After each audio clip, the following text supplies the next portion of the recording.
Magic the Gathering players and collectors, it's Ivy. We're going to go ahead and jump right into some Commander product. This has been one of the more successful Commander decks that has come out in a while, so let's just go right ahead and get into this. We're going to hit the Warhammer 40k decks and see, kind of do an unboxing and see what I feel about them and kind of give my commentary what's going on and kind of go from there. But I've got this here sealed box of Warhammer. I assume that's what it is. Let's see. Yeah, there we go. Warhammer 40k.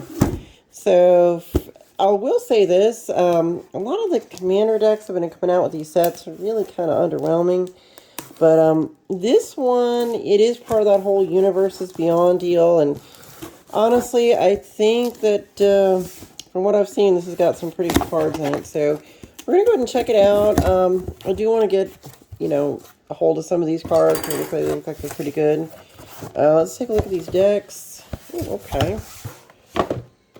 Okay, so these I've actually been excited for. A lot of the, like I said, Commander decks, not that good these days, but these look like they're really cool. So we're going to go ahead and start checking them out. This might actually be a kind of long video, considering there are 4 of them.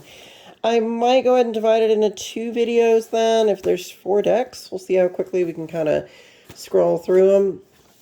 I guess I'll start with this one. I'll say that's Sarek, the Silent King. Zarek? I'm assuming that's how you say that. We're going to start with that one, I guess. Honestly, I will be completely upfront. I don't know anything about Warhammer, guys. I've been into a lot of nerdy stuff over the years, different video games, whether it be Zelda or, Final Fantasy or Genshin Impact or, Dungeons and Dragons and all kinds of, I guess the nerdy, nerd culture kind of stuff, geek culture. And I never, ever, ever got into Warhammer. I've seen people at a card shop play it. I know it involves a lot of miniatures, a lot of expensive miniatures and hand painting it. I just never had the time to do that kind of thing, to hand paint miniatures and stuff. I suppose I probably put in a lot of time and effort into, video games and things, but, I just never really wanted to actually paint the minis. Like, I have Dungeons and Dragons minis, but I just don't paint them. They already come pre-painted, so. Okay, so this is what you get out of the box. Is this an actual card? What is this here? Okay, this is not a card. It's just like a... Do you punch it out or something? Okay, anyway. I assume the deck is here. I can feel that. What is all this? Is this like... Oh, okay. I guess that's a cardboard deck box. Okay. That's not uncommon for wizards to do that kind of stuff. I am not sure what is the deal with these punch-out things. They put these in like a lot of the fat packs now, or now you call them, I guess, bundles or whatever. Like these things, I have no idea what they're for. I'm still trying to figure out what's the idea here. It's just like a little token or something. And then it looks like these are just tokens with magic symbols on them. I suppose I'll punch them out. You never know. You might be able to use them. You know what? I'm not going to waste my time on camera punching out a bunch of tokens. Let's just go ahead and jump into the deck. I'll punch them out later. See what's going on. But yeah, I mean, these come in now like the pre-released kits and the bundles that you can buy. And I'm not sure what you would use that rectangle thing for. I don't think this is a bit much for that. This kind of reminds me of the old school decks from way back in the day. Remember back, gosh, it was a long time ago when we were all kids. You'd get the deck and there'd be like a little pull tab thingy that you would get off of it. And then there'd be a little rule book. And then I think you'd have like most of the commons here and like the rares and the uncommons would be on the other side. But let's see what we got. Okay, so those are tokens. I assume this is, what is this thing? A rule card? What is this? Oh, okay, so it's Commander. It's one of the thick ones. That's the thing they're doing lately. It's like ultra thick Commander card. I mean, honestly, in Commander, a lot of times what I would do to, so I didn't shuffle my Commander into my 99, I just put it in a different sleeve. Honestly, I'd find some random, like weave sleeve or something kind of cute or different, and I would just put that on my card so I knew what my Commander was. But I think what they're trying to do here is just make it thicker. But then again, why wouldn't you sleeve the deck? I don't know. Pretty weird, but whatever. So that's the commander. Let's read the commander. Let's see what he does. So whenever my will be done. Whenever Sarek the Silent King attacks, mill 3 cards. You may put an artifact, creature card, or vehicle card from among the cards milled this way into your hand. It looks pretty good for vehicle deck people. I do not like vehicle decks, but you know, it's a thing. I never really was into it, though. Necron Warriors. And Insect. That's kind of cool. Necron Warriors. Alright. So, yeah, this one's going to be entirely Warhammer themed. Now, out of the kind of nerdy stuff that's out there, I do think that Warhammer does have kind of a certain vibe to it and a certain fan base. And I do believe that this product will stand the test of time. I think this is going to be the one that's a sleeper that you probably should try to get a hold of as many of these type of decks and just kind of store, stash them for a while, because I don't think that Wizard is going to reprint this, but you never know. Who knows what they're going to do these days. So let's hit up the cards. Let's go ahead and look at the 99 they give you in this commander deck. We got Sarek the Silent King. I get, isn't that the same thing? Oh, okay. Well, you get 2 of them. That's kind of cool. We got Imatek the Stormlord. Pharaon. When one or more artifact cards leave your graveyard, create a 2/2 black Necron Warrior artifact creature tokens. Grand Strategist. At the beginning of combat in your turn, another target artifact creature you control gets +2/+2 and gains menace until end of turn. Interesting. So that's our mythic rare. Now, are these all uncommons? Okay. Why don't we go ahead and see if I can... Okay, we'll get to these later. Well, you know what? Let's just quick thumb through them. I just want to see what's in here. Flayed one, Hexmark Destroyer, Plasmancer, Psychomancer. Whenever an artifact enters the battlefield under control, it gains first strike until end of turn. Dynastic Codes. When Triarch Praetorian enters the battlefield from graveyard, you draw 2 cards and you lose 2 life as unearth. There's a vehicle. Night Scyther. It creates 2 black Necron Warrior artifact creature tokens. Prove 2. I almost feel like there's a way to, kind of finesse this deck in some way by changing out some of the cards. Target creature gets -1/-1 till end of turn for each swamp you control. Okay. Return target creature card from graveyard to the battlefield. Flashback. Sacrifice 3 creatures. Okay. Cranial Plating. That's a reprint. I'm pretty sure Cranial Plating is a card that's been out before. Quick creature gets +1/+0 for each artifact you control. This does really good in a Voltron build. It's a good Voltron card. Hedron Archive. I think we've seen Hedron Archive before. Mask of Memory. We've seen that. Whenever a quick creature deals combat damage to a player, you may draw 2 cards. If you do, discard a card. It's got like a loot feature. Soul Ring. Oh, that's a cool Soul Ring. I'm going to set that aside. Kind of wish that was in foil. That'd be neat. There are more. Myriad Landscape. Reliquary Tower. It's kind of a cool relic. Yeah, I think this deck is going to be worth something just for the unique art, because it's Warhammer themed. If we don't combat damage, it would be dealt this turn. Wow, so it's kind of like a fog. It's literally a 1 mana black fog. Prevent all combat damage that we dealt this turn. It's pretty good. Go for the Throat. Ooh, okay. I'm actually making a deck, but I'm going to set that aside. I actually need one of those, and that's a different one, so I'm going to put it in my deck. Signet, Commander Sphere, Mind Stone, Thought Vessel, Unstable Obelisk, Wayfarer's Bauble. I'll set that aside. Desert of the Glorified. I'll just put that. I'll put that there. Polluted Mire. Vault of Whispers. Ooh. Neat art for Vault of Whispers. We'll stick that aside. Now, we're going to get into some of these rares. Again, I assume, and I could be wrong, that a lot of these are new cards. These are new, never been printed before cards. So we'll have to see what's going on here. Whenever Rakir the Traveler attacks, you may cast an artifact spell from your hand or graveyard by paying life equal to its mana value rather than paying its mana cost. It's actually really kind of good. Alright, so we're going to stick the rares there. We're going to do something like that. And we'll stick these guys like off to the side. I'll do the rares here. These here. We'll just kind of stick some really good hits over there. Stuff I want to put in a deck. Biotransference. Creatures you control are artifacts in addition to their other types. The same is true for creature spells you control and creature cards you own that aren't on the battlefield.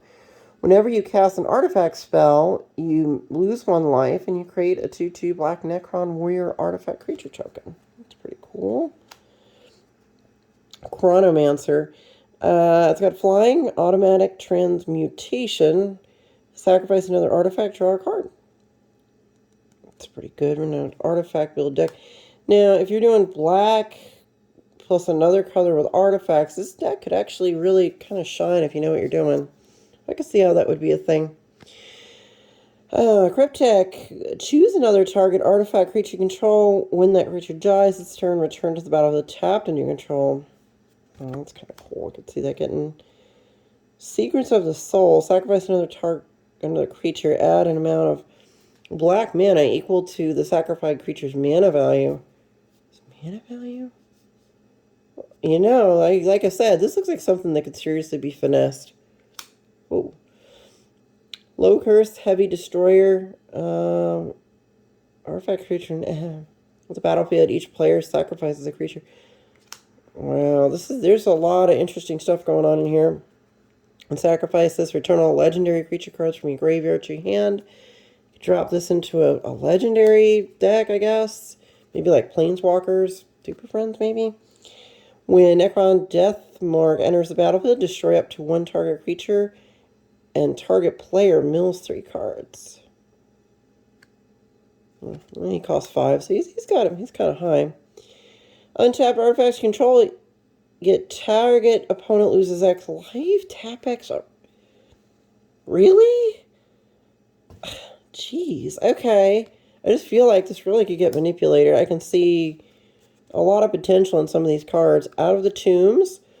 At the beginning of your upkeep, put 2 Aeon counters on Out of the Tombs, then mill cards equal to the number of Aeon counters on it. If you would draw a card while your library has no cards in it, instead return a creature card from your graveyard to the battlefield. If you can't, you lose the game. Jeez. Crazy stuff going on here. Royal Warden. When Royal Warden enters the battlefield, create 2 tapped 2/2 black Necron warrior creature tokens. Okay. Shard of the Nightbringer. Drain life. When Shard of the Nightbringer enters the battlefield, if you cast it, target opponent loses half their life, rounded up. You gain life equal to the life lost that way. For 8 mana? Jeez. Shard of the Void Dragon. Whenever Shard of the Void Dragon attacks, each opponent sacrifices a non-land permanent. Holy crap, that's actually pretty good. I guess, well, it's expensive. It's 7 mana to get out. Whenever an artifact is put into your graveyard from the battlefield, or is put into exile from the battlefield, put 2 +1/+1 counters on Shard of the Void Dragon. Wow. Shorepeck Lord? Am I saying that right? Shorepeck? Command protocols. Other artifact creatures will get +1/+0 and have menace. That's pretty good. 2 drop, or 3 drop, excuse me. Technomancer, 7. When Technomancer enters the battlefield, mill 3 cards, then return any number of artifact creature cards with total mana value 6 or less from your graveyard to the battlefield. Their name is Death. Destroy all non-artifact creature. 6 mana though. Although, maybe. Because you can get a lot of mana out of artifacts, so there is a thing. The number is Legion. Create X tapped 2/2 black Necron warrior artifact creature tokens. Then you gain life equal to the number of artifacts you control. Exile their number. Wow. I almost think this deck out of the box is pretty good, just out of the box. I mean, high CMC on a lot of these cards. I mean, honestly, it's definitely not a CEDH deck. I'm sure you could finesse this deck a little more and do a lot of stuff to it. But out of the box, I mean, this is pretty solid. A lot of synergy with artifact creatures and all kinds of cool things. Whenever Tomb Blade deals combat damage to a player, that player loses life equal to the number of creatures they control, unless they sacrifice the creature. Trazen the Infinite. As long as Trazen the Infinite is on the battlefield, it has all activated abilities of all artifact cards in your graveyard. That's pretty good, wow. Again, these are some really high cost, like battleship type cards. At the beginning of combat on your turn, choose an opponent. Creatures attacking the last chosen player have menace. Interesting. War in Heaven. You draw 3 cards and you lose 3 life. Mill 3 cards. Choose up to 3 target creature cards with total mana value 8 or less in your graveyard. Return each of them to the battlefield with a Necrodermis counter on it. Oh boy. These artifacts, in addition, they're artifacts. Okay, interesting. Canopec Scarab Swarm. Flying. Feeder Mandibles. When Canopec Scarab Swarm enters the battlefield, exile target player's graveyard. For each artifact or link card exiled that way, create a 1/1 colorless insect artifact creature token with flying. Artifact. This could...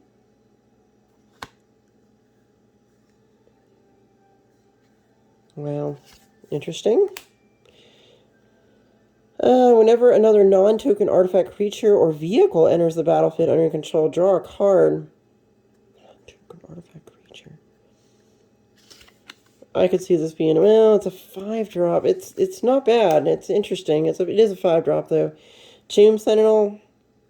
Vigilance, of course. Each Canoptech Tomb Sentinel enters the battlefield from a graveyard. Exile up to 1 target non-land permanent. Interesting. Wraith. It's unblockable? Well, here's something for a, I guess for a ninja deck. He's unblockable. Goodness, when Canoptic Wraith deals combat damage to a player, you may pay 3 and sacrifice. If you do, search your library for up to 2 basic land cards with the same name as a land you control. Put them onto the battlefield tapped and shuffle. Can't be blocked? I mean, I could put this in my Voltron deck. Oh my goodness. If he's unblockable, guaranteed the Voltron's going to go off. What can I do? Now, I do have a colorless Voltron deck, and I also have a Daxos Voltron deck, so I could throw him in there and use him as a backup to the commander if the commander gets punted. This is kind of neat. 3, and I don't know if I would want to sacrifice him, but it's interesting. It gives some options. I kind of like it. Dynastic command node, as long as you control your commander. Activated abilities of cards in your graveyard cost 2 less to activate. Whoa. Whoa, okay. This effect can't reduce the mana in that ability's activation. Wait a second. Cards in your... So does that affect things like Unearth and... What is it? Okay, so if you think about it, was it Unearth? What's the other one? Flashback? Isn't it called Flashback, if I remember correctly, in Unearth? So is that an activated ability in the graveyard? Costs 2 less to activate for 3. Okay, that's actually pretty good. We're just gonna... Oh, wow, okay. I do see a lot of potential for these cards. Other artifact creatures you control have hex proof? Ooh. Wow, I see potential for a lot of these cards in some of my other decks. Ghost Arc. Whenever Ghost Arc becomes crewed, each artifact creature card in your graveyard gains Unearth 3 until end of turn. So yeah, I can see the synergy here. 2 less to activate. 3. Yeah, that's really cool. Let's see what they're doing. This is pretty cool. Indestructible Vehicle. Oh, 7. Okay, I guess I get it. Whenever Necron Monolith attacks, mill 3 cards. For each creature card milled this way, create a 2/2 black Necron Warrior artifact creature token. Resurrection or equipped creature has lifelink for 2. Oh, and then the 4. Okay. Whenever a equipped creature dies, return that card to the battlefield under its owner's control at the beginning of the next end step. Ooh. That's good for Voltron. Expensive, but that guarantees your commander. Think about this. Whenever a creature dies, return that card to the battlefield under owner's control at the beginning of the next end step. Equip for 4. Even if your creature, if they punt your commander, it's equipment, and the equipment stays on the battlefield. You just re-equip it, and there's a lot of cards that just allow you to re-equip it. Oh, sorry about that. Equips. Oh wow, this is actually really good. I might actually just do a video on what these potentially these cards are in Voltron. Add 1 mana of any color. Really? Okay, add 3 mana of any one color. Activate only if you control 3 or more lands with the same name. This would be good in Modern. Modern or any format that's just not Commander, because, well, I guess if you're playing a mono-colored deck, this is actually not bad. When you think about it, it's kind of like a Thrawn Dynamo, but you're getting colored mana.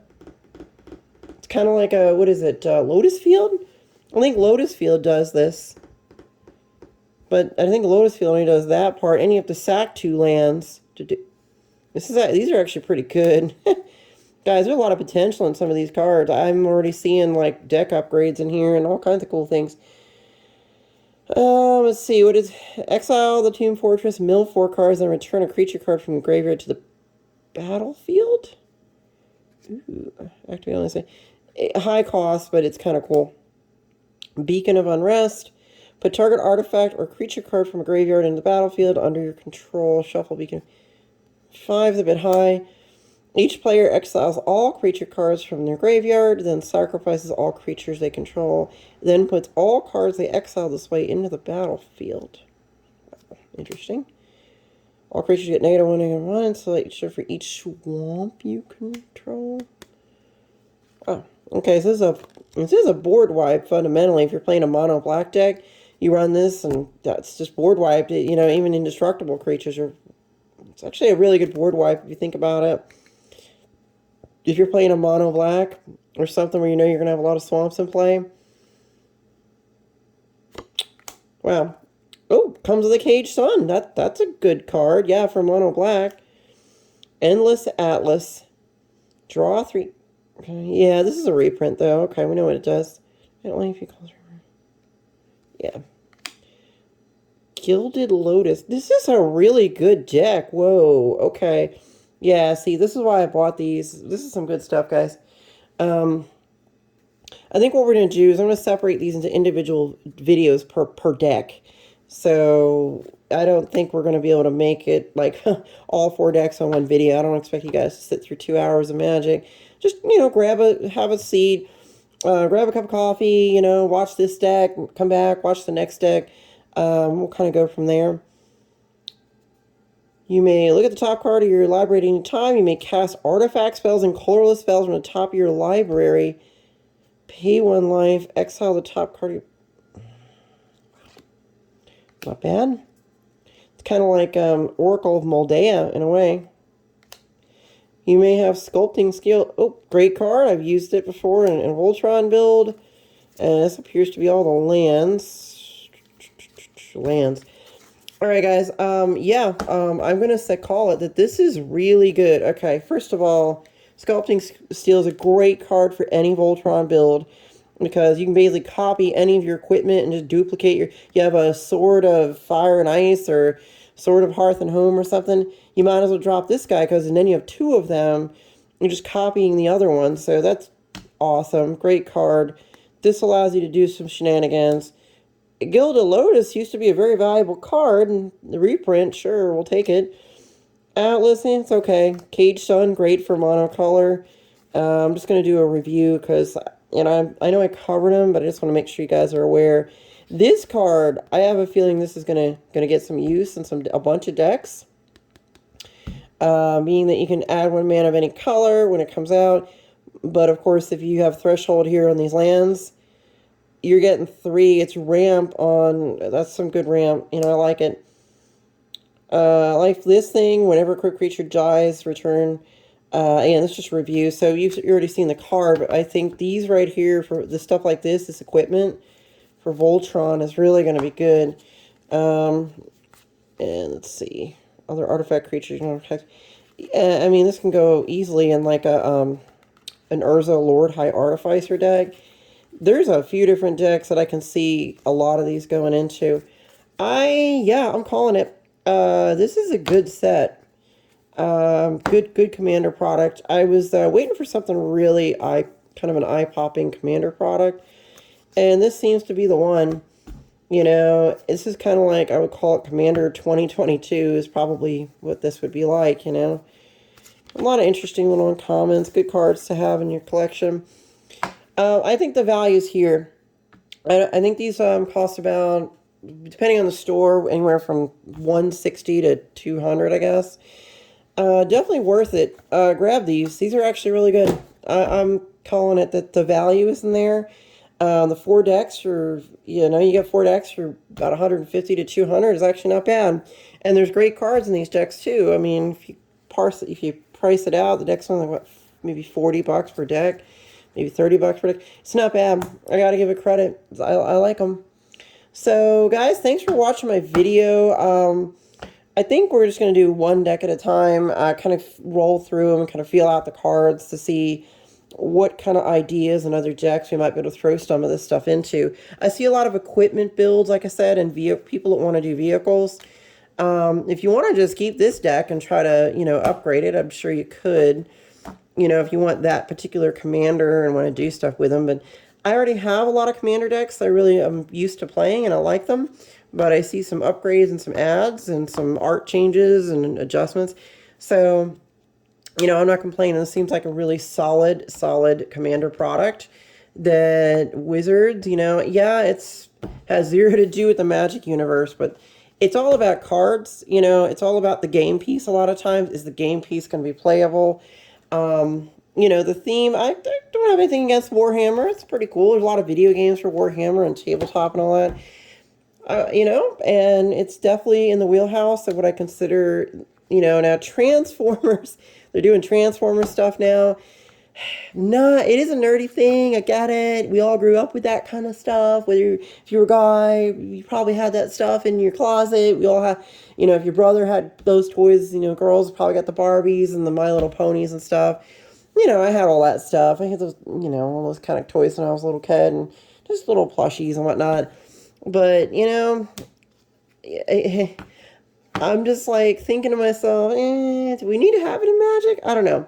But then again, Warhammer's here, and it's a good deck. I like the cards that are in there, and I think the value is in there. So if you can pick these up and get a good deal on them, do it while they're a thing. Because I think Wizards is going to print the heck out of this, but there's going to come a point where they're going to stop. So, yeah, this is a good one. Definitely try to pick up some of these. These are good.